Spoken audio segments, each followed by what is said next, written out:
OAFF, it's in the name.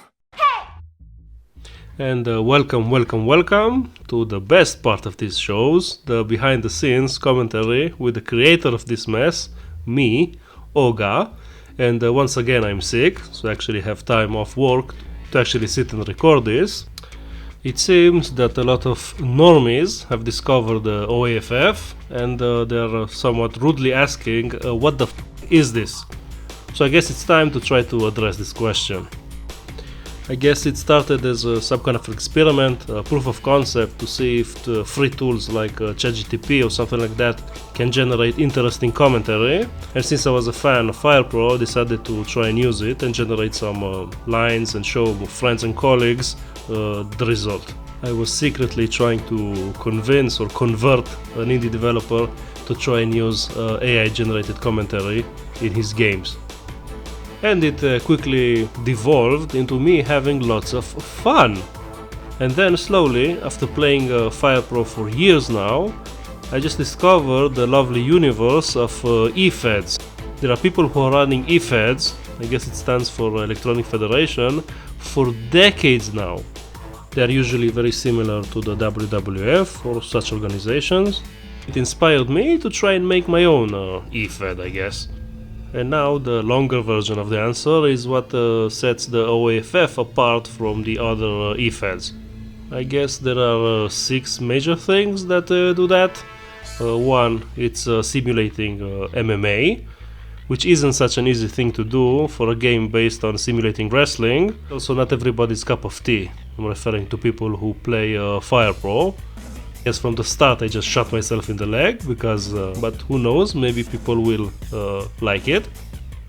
The second point is my CPU logic that goes against the mainstream and accepted version of things, of having long entertaining fights, because I'm trying to simulate a what if scenario if there was actually something like a Kumite-like federation with no rules, with just one round and basically everything goes. So if I'm trying to simulate it more realistically, people will just gas out after 3 minutes.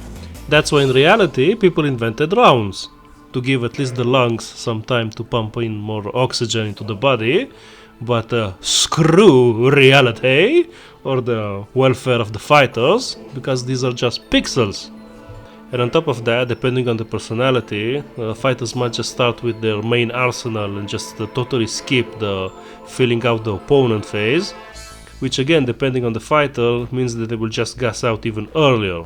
And on top of that, the later stages are filled with less powerful moves and more mistakes, like less ideal versions of takedowns, punches, kicks or whatnot, with the end result being much shorter and more violent fights. And this literally goes against what most people are trying to do. Most of the tutorials I've been reading and watching are about how to make them last longer in the ring and make it more entertaining. So I'm more or less trying to reinvent the wheel, because why not shoot myself in the other foot? And the third point is that I'm trying to simulate real fighters, or at least how I see them. Who gets chosen is also totally random, because I just made a list of like 100 fighters and then let the AI randomly choose some of them. So if your favorite fighter isn't here, blame RNGesus, or leave a comment and I will probably add him or her.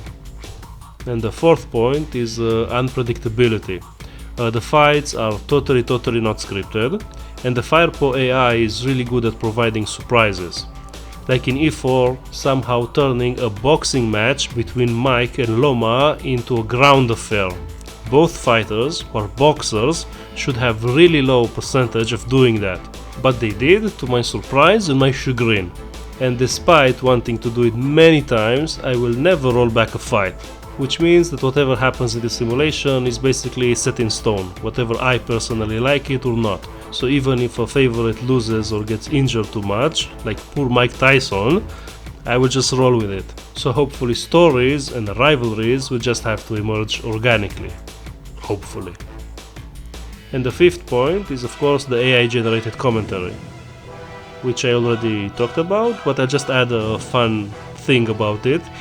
When I made the main parameters for the commentators, I also included mostly a throwaway line of something that will make sense this some kind of a dystopian future type backstory for the commentators to rely on, to have some kind of perspective when they are referring to themselves or each other.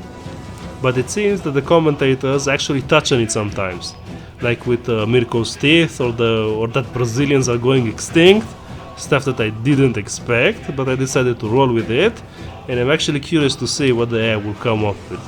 And the sixth and last point is that it's organized in the league, with ranking and clear rules of who fights who. So fighters, unlike in real life, can't avoid fights that they don't want, like Ronda Rousey avoiding Chris Cyborg or other such clear avoidances. And there is also a very pedantic scoring system that will help the ranking, I hope. So in a nutshell, this is what the OAFF is all about, and I can only hope someone else besides me find this whole concept interesting, and if you're a weirdo that does, maybe subscribe, I don't know. So thank you very much for listening, and hopefully I will see you in the next events.